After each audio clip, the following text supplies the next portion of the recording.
In today's video, I'm going to teach you how to migrate Gmail messages to iCloud on your iPhone, a process that should take you about 5 minutes. Let's dive right in, ensuring a smooth transition of your email from Gmail to iCloud. First things first, let's make sure both your Gmail and iCloud accounts are added to your iPhone's Mail app. To do this, navigate to your Settings app. Once there, scroll down and select the Mail option.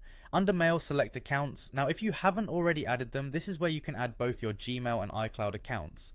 Just hit the Add Account option and follow the prompts for each email account. Once you've set them up, you're ready to move on to the next step. Now it's time to open up the built-in Mail app. Just tap on the Mail app icon on your iPhone to launch it. From here, you'll want to locate your Gmail inbox, so tap on the Gmail account. This will show you all the folders within your Gmail, but for the sake of our task today, we'll focus on the inbox or the specific folder where the emails you wish to migrate are located.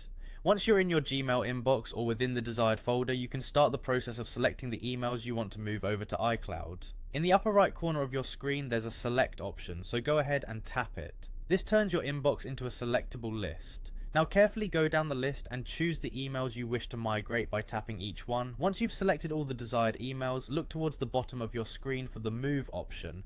Tap on Move and you'll be given the choice of where to move these emails. You'll want to select your iCloud mailbox. This could be your iCloud inbox or even a custom folder you've set up under iCloud. When you select the destination in your iCloud mailbox, your iPhone begins the process of uploading these emails to iCloud. This is done automatically, and once completed, these emails will be accessible in your iCloud Mail across all devices where you're logged into iCloud. And there you have it, your Gmail messages have successfully migrated to iCloud, and you can now access them seamlessly through any of your Apple devices connected to your iCloud account. We hope this instructional session has been straightforward and easy to follow. Make sure you're connected to Wi-Fi, as large email files might be slower to upload over cellular networks. Thanks for tuning in and happy emailing.